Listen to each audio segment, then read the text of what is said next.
السلام علیکم ناظرین، لرن آن لائن ود فیضان خان میں آپ سبھی کا استقبال ہے۔ ہماری آج کی محفل میں ملیے ایک ایماندار، حق پسند، جفا کش اور بے باک صحافی سے جس نے 13 برس تک بلا ناغہ اداریے لکھنے کا کارنامہ انجام دیا۔ اس کے علاوہ مختلف موضوعات پر مضامین، تبصرے اور افسانے لکھے۔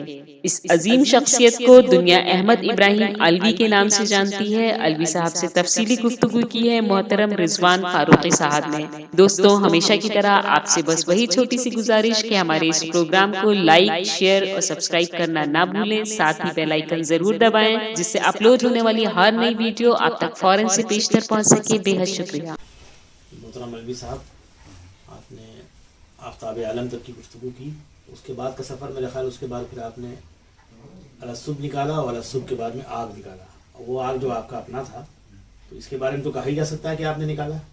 یہ تو میرا اخبار ہے شروع سے تو ابھی ہے۔ تو اس کا سفر کیسا رہا ہے؟ کیسا ہندوستان میں قومی آواز کے بعد لکھنؤ میں کم از کم وہ اخبار اس معیار کا نہیں نکل سکا تھا، جب یہ آیا تو لوگوں نے کہا کہ واقعی قومی آواز کی کمی کو پورا کیا، وہ جو بھڑکیلی صحافت تھی جس نے لوگوں کو تباہ کیا، وہ مشن کبھی آپ کا نہیں رہا، کبھی آپ اس میں کس حد تک کامیاب رہا؟ ڈیلی بھائی آپ کہہ سکتے کامیاب، بات کرتا ہوں نہیں کامیاب رہا، کیوں؟ کیونکہ میں جو چاہتا تو وہ نہیں ہو پایا۔ جی آج بھی میں یہ کہہ رہا ہوں کہ صحافت کیا چیز ہوتی ہے، جی یہ ہم اس سے واقف نہیں ہیں۔ صحافت کی ضروریات کیا ہیں یہ نہیں معلوم۔ تو سب سے بڑی عیب کی بات یہ ہے کہ ہم کو یہ نہیں معلوم کہ ایک روزنامہ کیا ہوتا ہے، ایک ہفتے وار کیا ہوتا ہے، ایک ماہوار کیا ہوتا ہے۔ جی تو اب یہ جو آپ کو معلوم تو اس کو حدود نہیں معلوم، اس کی مقاصد نہیں سمجھ پائے۔ ایک روزنامہ اخبار بہت آگے پیچھے بات نہ کیجیے تو صرف آپ کی مثال دے سکتے، ایک روزانہ اخبار آپ جانتے ہیں کیسا ہوتا ہے، تو ہندو پڑھ لیجیے بس۔ جی انگریزی کا اخبار ہندو جو ہے وہ اس سے زیادہ مکمل کوئی اخبار ہندوستان میں نہیں نکلتا، چاہے کوئی کچھ کرے۔ اس معیار کا اردو میں کوئی روزنامہ نہیں ہے؟ کسی زبان میں نہیں ہے۔ اچھا میں نے اس سے آئی ایس بنائے گئے، جی اسی ہندو کو پڑھوا کے میں نے لڑکوں کو آئی ایس پر ہر ان کے معاملہ کیا ہے، ان کا معاملہ یہ ہے جس موضوع پر وہ مضمون دیتے ہیں، اس مضمون کی جو شخص اتھارٹی ہوتی ہے، سمجھے، جس کا پوری مکمل دسترس حاصل ہوتی ہے اس مضمون، اسی کا مضمون چھاپتے ہیں۔ تو آپ کو ایک مضمون پڑھ کر کے 50 کتابوں کی ضرورت نہیں پڑتی، اور اخباروں میں کہ آپ کو اس نے بتا دیا کہ کیا چیز ہے۔ جی تو معیار کیا بہت ہے۔ اچھا نام اس کا ہندو ہے تو لوگ بہے جاتے ہیں، بالکل فرقہ پرست نہیں ہے، جی جی بالکل اس کا سب چیز واسطہ نہیں ہے۔ اتنا جناب علی جو ہے کہ آزاد خیال، اتنا بے باک اخبار ہندوستان میں کوئی نہیں ہے۔ جی تو ہم ایسا اردو اخبار اس لیے نہیں نکال سکتے کہ ہم نے بہت کوشش کی اخبار، لیکن کتنی کمیاں ہمارے اخباروں تھی جو ہم کبھی ہمارا کمیوں کے باوجود آگ میں چند خوبیاں تو ایسی ہیں جو ابھی بھی روزناموں میں نہیں ہیں، بڑے ہونے کے باوجود۔ جیسے آپ کے یہاں ایک پیج ایسا تھا کہ جس پہ دوسرے اخبارات کے جو موقر روزنامے ان کے اداریے شائع ہوتے تھے، جی اور ان کے لیے بھی اجازت تھی کہ وہ جو کچھ چاہیں آپ کا چھاپ سکتے جی بالکل ہمیشہ تو وہ 1 روپے میں آپ نے اخبار چالو کیا، 3 روپے تک آیا۔ تو جب 1 کا تھا تب بھی لوگوں نے پڑھا، جب 3 کا تھا تب بھی سرکوشن کم نہیں ہوا، اور وہ پیج اتنا قیمتی ہے کہ معلوم آدمی 1 روپیہ خرچ کر رہا ہے، 3 روپے دے رہا ہے اور 4 اداریے پڑھ لیتا ہے۔ تو وہ پیج آپ کا بہت اہم تھا۔ اداریہ آپ کا بنڈنگ ٹاسک ہوتا تھا، جو روز کے موضوعات تھے، قسطوار نہیں لکھتے تھے آپ۔ اداریے کے پیج پہ جو مضامین تھے وہ بھی اہم تھے۔ مراسلات دوسرے روزناموں میں 1-2 قسطیں لکھنے کے بعد دم توڑ دیتے ہیں، آپ کے یہاں 32 قسطیں میں نہیں لکھی اور کسی نے بہت لکھی۔ تو یہ سب کامیابی ہمارے نزدیک تھی آپ کی۔ آپ آگ میں کیا چاہتے تھے اور کیا کر سکے، یہ آپ بتائیں۔ پہلا مقصد تو یہ تھا کہ ہندوستان کی جتنی بھی قابل ذکر شخصیات ہیں، جی خواہ ادب ہو، خواہ صحافت ہو، خواہ سیاست ہو، جی ان شخصیات کے بارے میں بغیر کسی تعصب، بغیر کسی قسم کی کمزرفی کے، جی ان کے کم از کم جو اہم شخصیات ہیں ان کے صحیح قواعد اور صحیح تاریخ پیدائش اور صحیح جناب وہ جو ہے انتقال ہو گیا، تو اس پہ مختصر مضمون اور مکمل مضمون جی اسی تاریخ کو جس دن کا پیدائش ہے۔ تو یہ اس لیے نہیں ہو پایا کہ ہم کو ایسے لکھنے والے لوگ نہیں ملے، نہیں مل پائے۔ لوگوں سے اٹھا وہ ملا اور ہمیں لکھ چھاپ دیا۔ تو وہ مضمون جب آپ پڑھ کر آپ کو آج اقبال کو مضامین چھپ رہے ہیں، آپ مجھے بتائیے بہت ایمان کون ان مضامین پڑھے گا؟ جی یا تو اتنی بڑی شخصیت ہو جس کے پر انہوں نے اقبال بھی ایسا کہا ہے تب آپ پڑھیں. اقبال کے اوپر آپ کیا لکھ دیں گے؟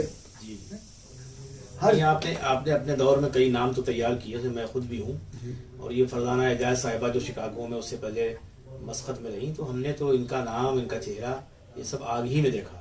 اس آگ میں 15 روزہ میں نہیں بلکہ روزنامے میں, اور سب سے زیادہ یہ آپ کے یہاں شائع ہوئی. حد ہے کتاب تو ان کی 3-4 کتابیں بھی آ گئیں. تو اس طرح کے افراد آپ نے تیار کیے, نوجوانوں میں خاص کر لکھنے والے پیدا کیے.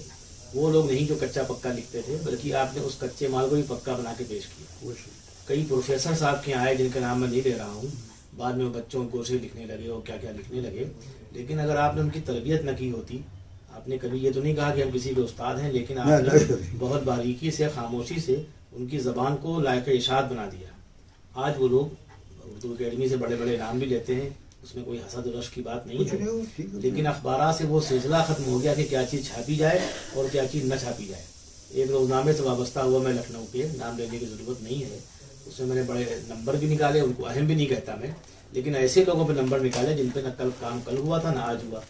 اس کے بعد بھی جب اس کے مالک نے مجھ سے کہا کہ رضوان صاحب آپ تو آگ میں مراسلے بہت لکھتے تھے, یہ ہمارے یہاں کیوں نہیں لکھتے؟ تو میں نے کہا آپ کے یہاں کوئی ایسا شخص نہیں ہے ڈیسک پہ جس پہ اطمینان کیا جا سکے کیا چھپنا ہے اور کیا نہیں چھپنا ہے. آج میں لکھوں, کل کوئی اس سے بہت گھٹیا چیز آپ میرے خلاف چھاپ دیں گے, تو یا تو مقدمہ کیا جائے یا تو پھر ہم زندگی بھر لکھتے ہی رہیں. تو جس اخبار میں وہاں کے ایڈیٹر کو یہ نہ معلوم ہو کہ ہمیں کیا چھاپنا ہے کیا نہیں چھاپنا, وہاں لکھنے سے گریز کرنا چاہیے. شاید یہی وجہ ہے کہ لکھنؤ کے کسی روزنامے میں آپ کے علاوہ قسط وار مراسلے نہیں چھپتے. مضامین تو چھپتے ہیں, اداریے بھی چھپ جاتے ہیں, لیکن مراسلات کا کالم دم توڑ گیا. اس کی کیا وجہ؟ اس کی وجہ ہے کہ حیات اللہ انصاری جیسے لوگ نہیں, حیات اللہ صاحب کے زمانے میں ان کے اوپر بہت سی سخت مطلب تنقید کرنے والے لوگ جو مراسل لکھتے تھے, جو وہ صاحب وہ نمایاں طور سے حیات اللہ صاحب چھاپتے تھے. جیسے مولانا ماجد صاحب سے بڑی ان کی میرا خیال قسط وار بحث ہمیشہ رہی, لیکن کہ ایک دوسرے کی کیا عزت کرتے تھے یہ بھی سمجھنے کی بات ہے. بڑے لوگوں کو اختلاف سے یہ فائدہ ہوتا ہے کہ جو باتیں ان کے سینے میں وہ نکل آتی ہیں, اور اتحاد ہو تو ایسی باتیں جو آپ کے معلومات کی اضافہ کریں, مطلب جن سے بغض ہو, حسد نہ کرے, ارے اتنی ترقی کر لیں نہیں صاحب. بات جب بھی ہوگی ہم ہمارے مخالف ہیں, لیکن جب بھی کوئی ان کی بات ان کی عظمت کا خراب آئے گا تو میں سب یہ آپ کے بس کی بات نہیں ہے. آپ جو ایسا کہہ رہے ہیں یہ آپ سمجھ ہی نہیں سکتے, آپ کو حق نہیں ہے اس پر. میں اقبال کے اوپر تنقید کروں, اقبال کے کلام میں صاحب اولاد بھری پڑی ہیں, اقبال کو ایسے تو میری کیا حیثیت ہے؟ کوئی پڑھے گا, کوئی اہمیت دے گا, کہ اگر دماغ خراب ہو گیا اقبال سے اونچے لکھے. تو آج کل ایسے لوگ رہے ہیں, اقبال پہ لکھ رہے ہیں, اس میں فیض کے اوپر لکھ رہے ہیں, مجاز کو جو چاہا گھسے پٹے موضوعات ہیں, تیار مال ہے اس میں, خالی اس میں جو ہے مجاز کو جو چاہا الٹا سادہ جس نے چاہا لکھ دیا سب, سمجھا.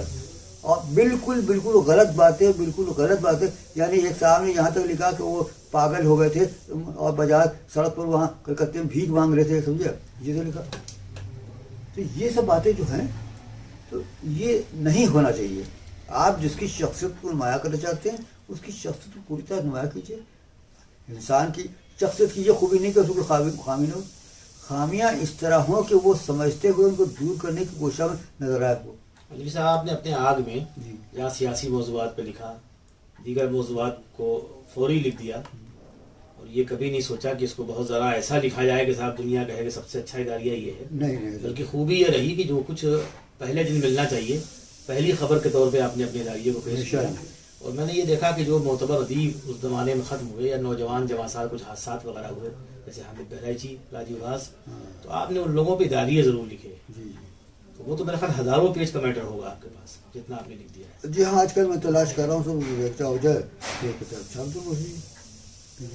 تو کوئی سوال ہی. صحافت کے حوالے سے کچھ پیغام آپ نوجوان نسل کو دیں, جو بات کی آج کی نسل ہے, کیا کرنا چاہیے اس کو اردو میں, جو وہ آج کے الیکٹرانک میڈیا کے دور میں جبکہ لمحے لمحے کی خبریں دیکھ لیتے ہیں ہم رات میں, تو کیا پھر اخبار ہم صبح کیوں پڑھیں, کیا ایسا پیش کریں گے؟ یہی بات, یہ سوال آپ نے اب کیا ہے, پہلے کر لیا کہ اخبار کی اہمیت اپنی جگہ بہرحال واضح ہے. خبر آپ کو ریڈیو پہ مل جاتی ہے, ٹی وی پہ مل جاتی ہے, آپ کو الیکٹرانک میڈیا مل جاتی ہے. وہ خبر ایک سمجھے ایک سین سا ہوتا ہے جو سامنے گزر جاتا ہے, وہ اس میں برقرار رہنے والی کوئی چیز نہیں ہے. آپ کو ہم ریکارڈ کر لیں گے, وہ بحث کے لیے بہت ہوئے, لیکن ایک وہ برقرار ہے تو تحریر ہوتی ہے. جی جی جو تحریر آتی ہے تو اگر آپ ایماندار آدمی ہیں, اگر آپ ذمہ دار آدمی ہیں, تو ایک ایک حرف پہ آپ کی مہر ہوگی. آپ یہ سوچ کے لکھیں گے میں اس کے لیے پکڑا جاؤں گا. یہ نہیں کہ ہمارا قالین پکڑیں گے علوی صاحب نے کیا لکھا. نہیں صاحب, ہم کو قالین کو ہمیں خود ہمارا ضمیر کسی گواہی دے گا کہ آپ نے جو لکھا ہے غلط لکھا ہے, آپ پکڑے جائیں گے, آپ اس کو معافی مانگے. ہم نے اپنے اخبار ہمیشہ لکھا کہ آپ ہماری غلطی جو ہو آپ ہم کو فوراً بتائیے, ہم معافی مانگ لیں گے. جی ہاں آپ دیکھیے یہی ہو رہا ہے اس میں. ہندو میں وہ اپنی غلطی روز مانتے ہیں, جی ہاں, بڑے لوگ تو اپنی غلطی مان لیتے ہیں. اس سے دوسروں کو فائدہ ہوتا ہے. اب وہ لوگ صحیح ہو جاتے ہیں جی جی. کہ دیکھیے یہ تو ہم کو بھی نہیں ہوتا. ڈاکٹر صاحب آپ نوجوان نسل کے لیے کوئی پیغام دیں صحافت کے حوالے سے, نوجوان نسل کو کیا کرنا چاہیے انہیں؟ جی ہاں یہ بہت اچھی بات. اس کو باہر مایوس نہیں ہونا چاہیے. پہلی بات تو مایوسی نہیں ہو رہی, مایوس نہیں ہونا چاہیے. اور اس کو سوچنا چاہیے دنیا جو ہے وہ جتنی لامحدود ہے اتنی ہی محدود ہو گئی ہے. جی جی اسی طرح سے ہماری معلومات جو ہیں وہ لامحدود ہیں. جی ان معلومات میں سے کن معلومات کو ہم محفوظ کر لیں اور کن معلومات کو عوام الناس تک پہنچائیں, جن کا پہنچانا ہم پر ہماری اخلاقی مذہبی اور سیاسی ذمہ داری ہوتی ہے. تو ان سے ہم کو باہر یہ فائدہ ہوگا کہ کچھ نہ کچھ تو اچھی بات ہمارے نوجوان کو. سب سے آج ضروری چیز ہے, سب سے ضروری چیز ہے ہمارے نوجوانوں میں جو مایوسی بڑھ رہی ہے, جی جو خودکشی کا ریشو بڑھ رہا ہے, وہ کیوں ہے؟ ان کو سکھائیے کہ تمہارے پاس جو ہے اس پہ شکر پہلے ادا کرو. بہت جو تم شکر ادا کرو گے تب مطمئن ہوگے, جب مطمئن ہوگے تب مسرت تمہارے چہرے پہ لفظہ ہوگی. ورنہ تم کچھ ہو جاؤ. اگر آپ کو حقیقی مسرت حاصل کرنا ہے تو اپنے ضمیر کو مایوس پہلے خوش کرنا ہے. آپ کا ضمیر خوش ہوگا تب آپ دنیا کچھ کر پائیں گے. بہت شکریہ علوی صاحب. آپ کی کتابیں ہیں وہ تو ایک لمبی فہرست ہے, لیکن صحافت کے متعلق آپ کی 2 کتابیں آئیں, جی. ایک اردو صحافت کا جائزہ اور ایک غالباً اردو صحافت ایک مطالعہ. جی جی. تو اس میں کیا کچھ ہے؟ اس میں تو سب بہت کچھ دینے کی کوشش کی ہے.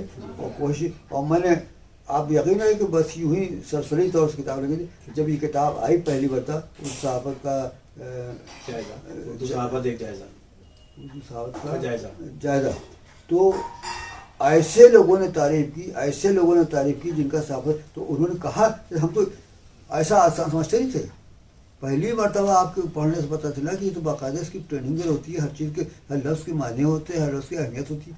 تو لوگوں نے ہر شخص نے یہ کہا صاحب اس کو آپ کتابیں چلیں. یہ 7 قسطوں میں ایڈیٹوریل تھا میرا ان دنوں میں, 7 قسطوں میں ایڈیٹوریل تھا. اس کو میں یکجا کر لیا.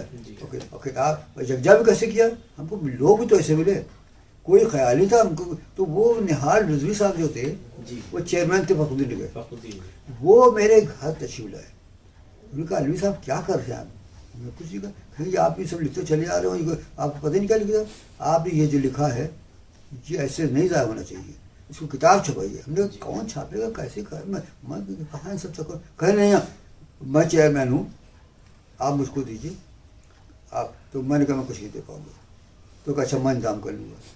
انہوں نے انتظام تیار کر لیا ہمارے عباسی صاحب کو, عرفان عباسی صاحب. عرفان صاحب اچھا دیکھیے میں رضوان سے کہہ دوں گا کہ کہیں سے نہ ہو, اگر علوی صاحب نے آتا تو چراغ لیا ہو.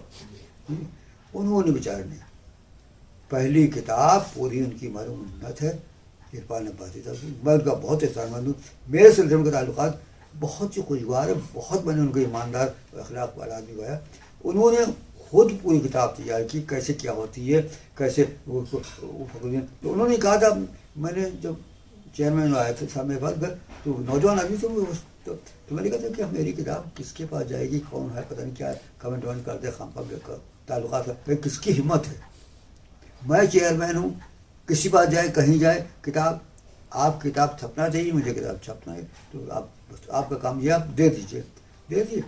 پوری کتاب تیار کر کے جناب علی چھپوا کر کے انہوں نے مجھے کتاب دے دی عرفان عباسی صاحب نے, سمجھے. اور اس میں مدد لی فخرالدین احمد سے, اور کتنی مدد لی کیا لی مجھے نہیں معلوم. اس کے بعد انہوں نے حساب پیش کر دیا مجھے کہ یہ آپ کتاب چھپی اتنے پیسے بچے. ارے میں کمال کر رہے ہیں آپ دیکھیے, میں یہ سب باتیں نہیں سننے ملیں گا آپ کو, اتنے ایماندار لوگ ہوتے. میں نے کہا آپ تو انتہا ایسا, آپ یہ سب کچھ آپ نے کیا ہے.